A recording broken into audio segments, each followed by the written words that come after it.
Hello, and welcome to this week's episode of Midwest Weekly, or should I say, part one of this week's episode. I am your host, Hairwiz, and I will once again be by myself for this little segment.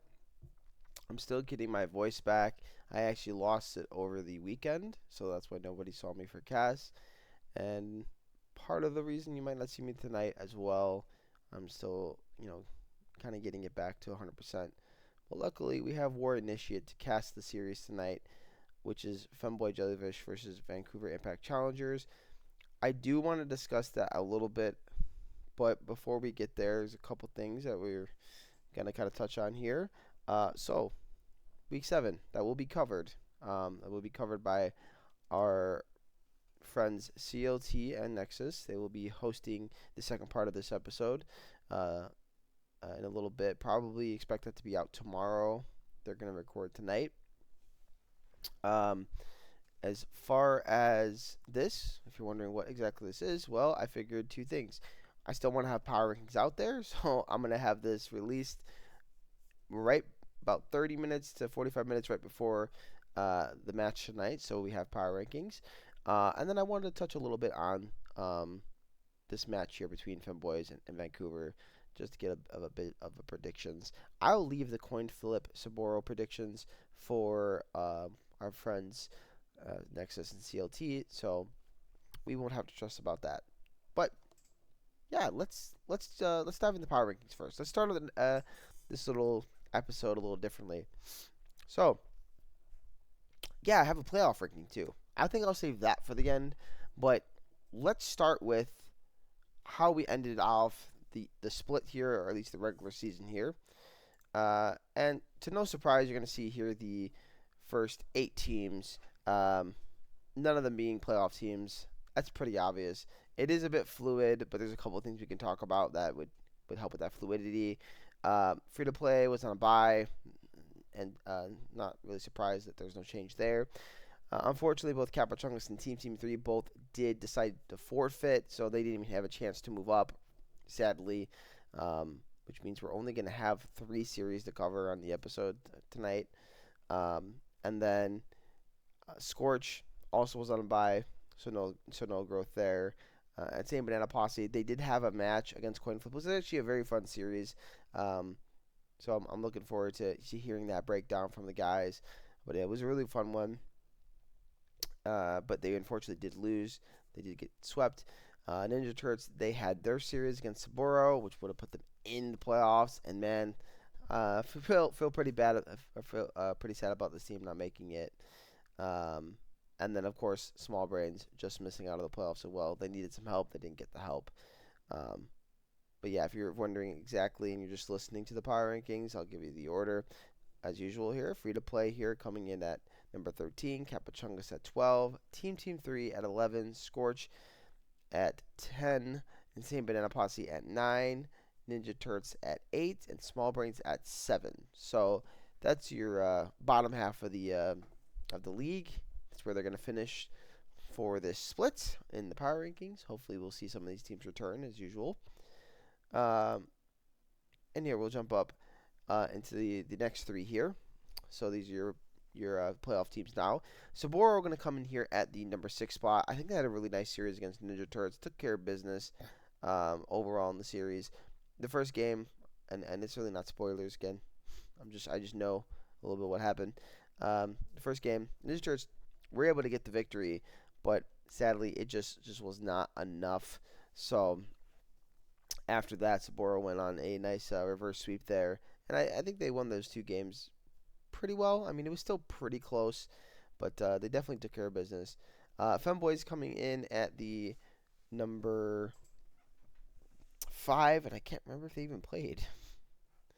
I don't think they did. I actually have to check. Let's take a peek because my brain is being slow. Yeah, they're on a bye. That's what I thought this whole time. I had to double check. That's why they were at number 5. Vancouver, I think they had a really nice series against Hashira. Spoiler right there. That's why they moved up 3 spots and knocked the Femboys down 1. It was a very, very excellent win, and it was one of the top teams in the league, and it was number one in my power rankings last week. So now we're going to see how that shapes up. What does that do to Hashra? How does that affect them?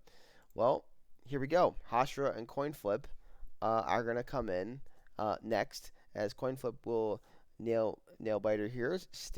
Will drop one and come in at the number 3rd spot, and then the Hashra will come in at the number 2 due to their series loss against Vancouver, and just drop a single spot to end the regular season. And of course, we should expect nothing else, nothing less. Instinct found the Rays back on top. Now, they did not play their series. Team 3 did forfeit, but I think we all know how the series would have went. Instinct is a top team for a reason, but I do worry about them going into the playoffs. So that's your power rankings to end the split and end the year. And Instinct finishing off at number 1. I think they were number 1 at the end of last split as well. I cannot remember, but I'm pretty sure they were. If not, I'd be surprised. We'll have to look back at that. But yeah, there we go. So yeah, with that said, let's just dive into this series here. Like I said, it's gonna be played tonight. Go ahead and view these rosters. So you got Rarika going mid, Mac gonna be in the 80 carry spot, aka Angel Boy right now. Dippy is going to be out, unfortunately. Praying for him. He's dealing with some stuff in his personal life. So it will be Noah back on the top lane. And then we're going to have Terrace in the jungle and Higgins on support. So you guys know the lineups here. Vancouver, Stunner is going to be in the jungle. Choros is going to be the 8 carry. Marco is, I believe Marco is top. I don't remember, but I think 2 of these players are not starting. So you got to give me a second to double check. They've changed some stuff around too over the over the split, so I'd be forgetting who's doing what. Let me just check here. All right, real quick. This spoilers alert. This is what happened in the game. No, Marco is starting, and it's Marshall. Okay, I could not remember. There was somebody that got changed out, but yeah. So Pixel mid, Marco top, and then Marshall support.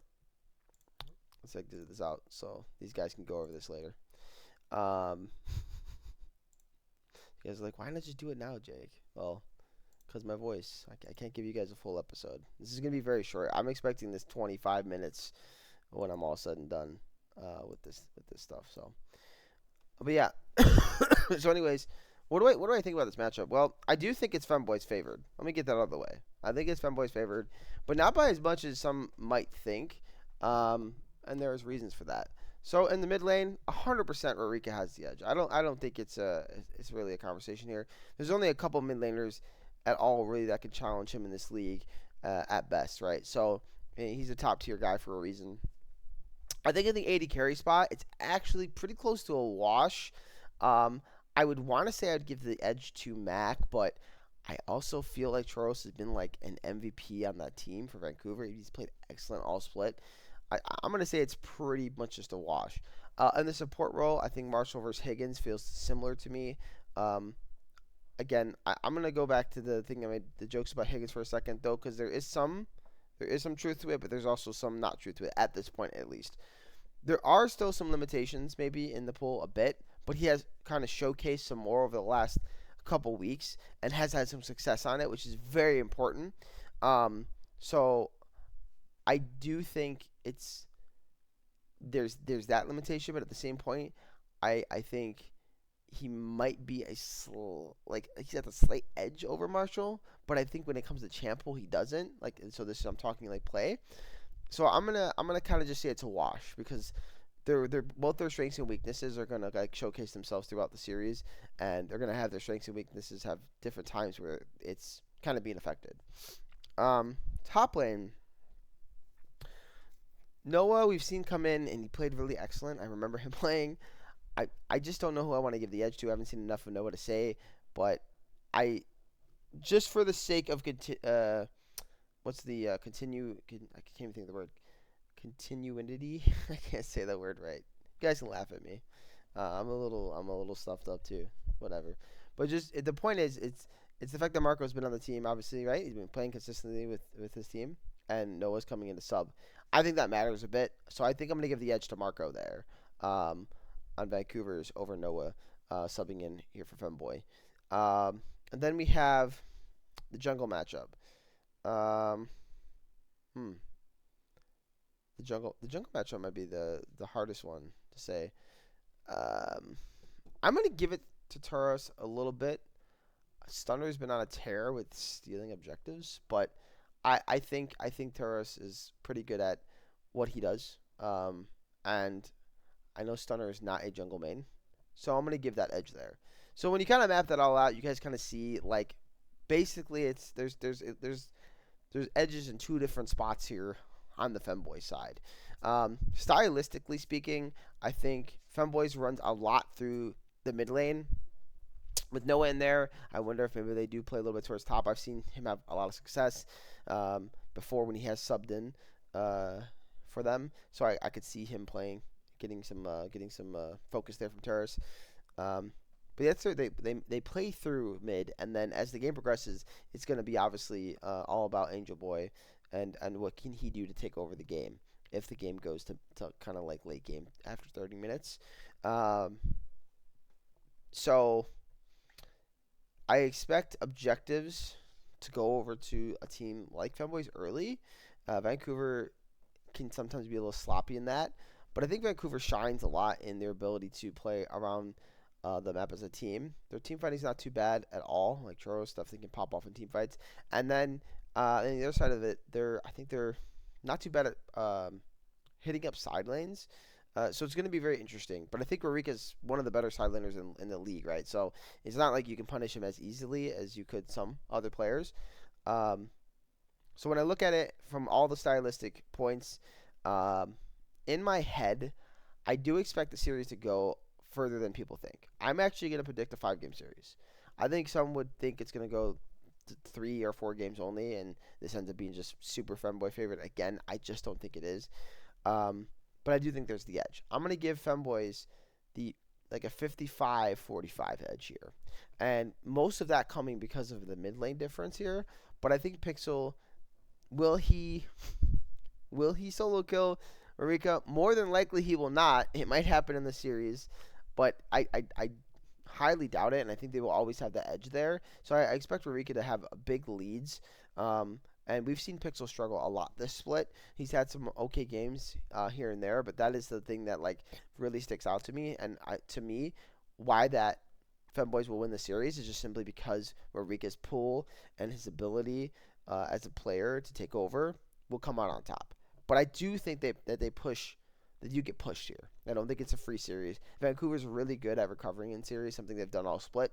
It's something they did last split.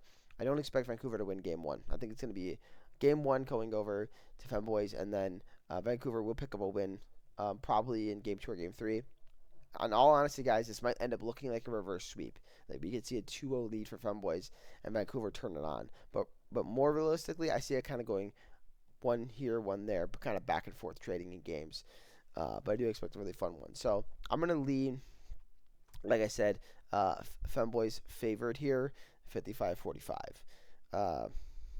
So there's my take on that series.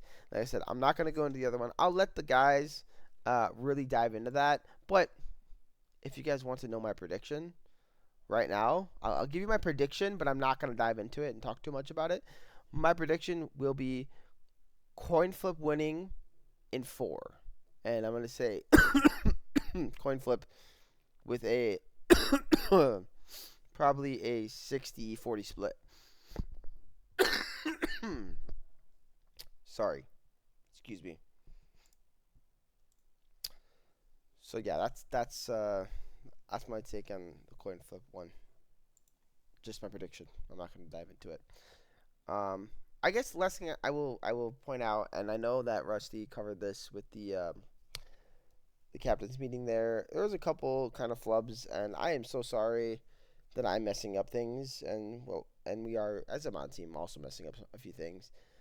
I totally thought it was going to be full double elim the entire time. It is LCK style, so this first round will be just straight up eliminations. Whoever loses is out of playoffs completely. But then The final four will be double elim. So I'm sorry for that confusion. Man, I don't know what happened. I swear I thought when we talked about it in the past it was full double elim, but it's not what's in the rules. Mistakes were made. We learn. We live, we learn. Just like tiebreakers, we live, we learn. I was confused on that too. I swear I thought it was head to head first. I don't know what happened, but it wasn't head to head first. Though it didn't end up mattering, guys. It didn't end up mattering because Vancouver won, so Small Brains didn't have a chance at that point. But I'm human and I make mistakes. And I have misread my rules before, my own rules I've put. So I'm sorry if anyone was misinformed. I will be better. It's been a taxing year for sure. We won't dive into that. But all right, let's do the playoff ranking real quick. So yeah. So what are we thinking? Right. This is going to be different than what I look at for the week the week 7 power rankings. Where it's going to be slightly different. This is basically as if you took all 6 teams and you told me it's a new season, kind of, right? And everything is kind of a clean slate. And just because a team is my number one doesn't necessarily mean I think they're going to win, but they obviously at that point have the highest chance in my opinion, right? So let's kind of go ahead with this. So here we go. Here are the playoff power rankings. So for me, coming in at the 1 spot is actually coin flip. I think number 1, they're a little battle tested. Number 2, they've gotten through a lot of roster shakeups and had success, right? And number 3, this team has Borey back where Borey belongs in the 80 carry role. He was an MVP for a reason, Finals MVP, right? He's won it twice. I think that he might be what gets this team over the hump. Now, I am still a little concerned with early game, and I am still a little concerned with like what we'll see out of them as a 5-man unit in a best of 5. Like Aristotle, mid lane is something I've still not picked up on how good or bad he is at the role. For one, I think he plays it well. But what I mean by that is like I'm not sure how deep his pool is. I'm not sure where his strengths lie. Is it laning? Is it team fighting? Is it side laning? I don't know. I don't know enough. So it's really hard to go based off that. But I just think that leadership from Borey and Brandino, I think they're going to be able to really run with this thing, and I give them like the best chance, right, to win it all here based on my power ranking. Coming in number 2, no surprise here, Instinct. The reason why they're not number 1, and I really thought about this, was just because they missed out on playing a lot of matches. They didn't play this week. They didn't play a couple weeks ago. I think they're on 3 weeks off or something in a row. Or maybe not 3 weeks off, but they definitely missed, right? And they're not playing this week because they got a bye. So they're going to have at least 3 weeks without League of Legends competitively. That matters. And we saw them when they didn't play for 2 weeks. They looked a little rusty. So I worry about them. Now, I still think they have a chance at winning it all, but they might have to do it coming from the loser bracket. They might end up losing their round 1 matchup or round 2, I guess. Their round 2 matchup.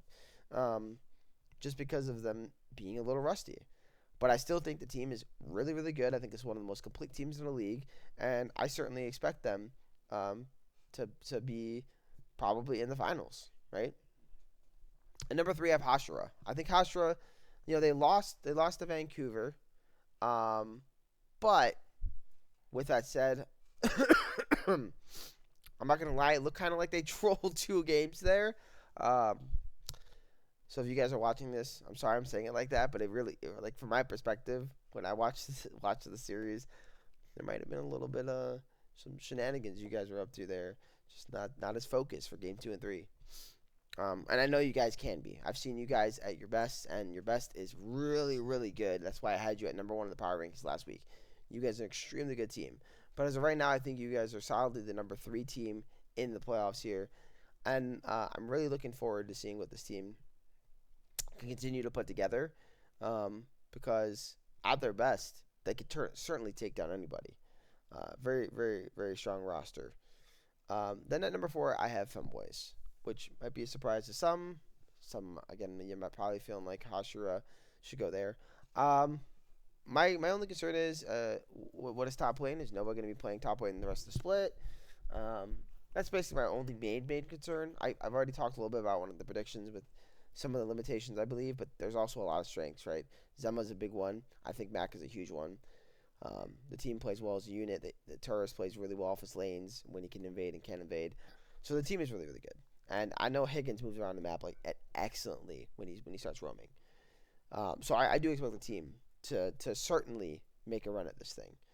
I have them in the final four for a reason, based on my predictions. I think they're going to be a tough out for anybody. Then number 5 is going to be Saboro. Um, yeah, so Saboro's always I've talked about them. They're the interesting one, and I was even trying to run down in my head like who would I think be MVP on that team, and I'm gonna go with Scary Terry up there in the top lane would actually be an MVP candidate in my head. By the way, could be certainly. He's been really fun to watch. He can sometimes be a little hit or miss. One game's really great, the next game's a little funny, but I've really enjoyed watching him in the top lane. Um,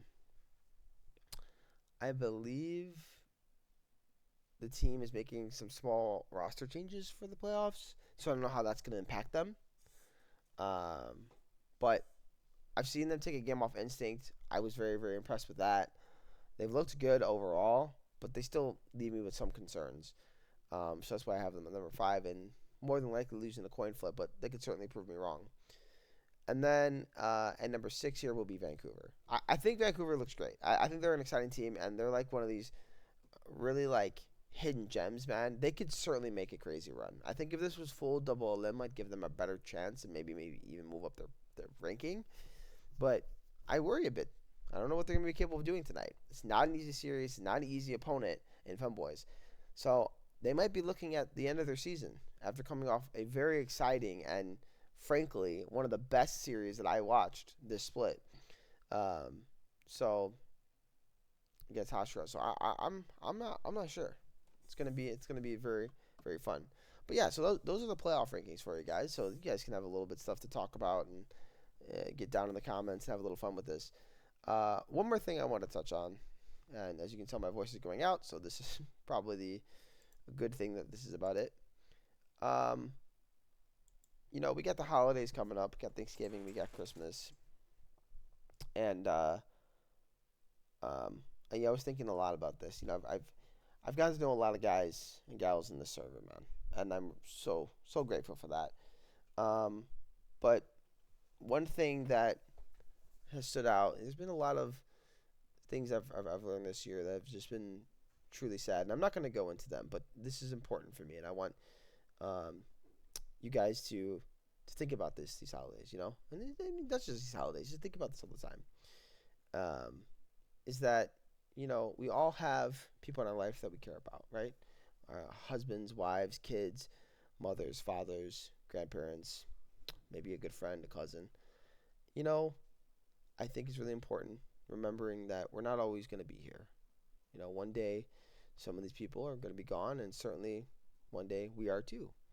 Um, just whether or not it's going to be in your lifetime that some of these people are gone. You know, certainly hope everybody lives long and fruitful lives, but that's why I think it's important to, talk to the people we love and let them know that we love them. Call them, say, hey, I love you, mom, love you, dad, love you, wife, whatever, right? Uh, let them know and remind them. I think sometimes we forget to do that. Sometimes we have a conversation and we don't say it. But just the stuff that I've watched some people go through this year has profoundly impacted me. As I've gotten to know a lot of you guys over these last couple of years, I feel for anybody that goes through anything that's very hard like that of losing someone you care about. So I think it's important that we always make sure that we let those people know we love them, we spend time with them, and we're there with them. So I'm really glad that we're able to end the split before Thanksgiving, and then you have to worry about playing this dumb game, and we can just focus about being around our families and people we care about. Um, so I just wanted to put that out there, and I know sometimes people probably don't really care for this type of stuff when I talk about it. Like, this is a show about the league, but for me, I think if I have this ability to speak to 30 or 40, people every week, I do like to point out important issues that I think are important, and or just remind people of being a good person. And so yeah, with that said, just remember to to send love to people you love. With all that being said, thank you guys so much for watching this little quick episode here. I appreciate it as always. And voting will be out this week for MVP and All Stars, so please vote for that. And yeah, man, thanks as always. And again, tomorrow I expect the episode to be dropped for part 2 of this, covering week 7. So thank you all again. We'll see you all soon. And enjoy your guys' evening. And good luck to Femboys and Vancouver. May it be ever the best battle on the Rift. GG, and we out.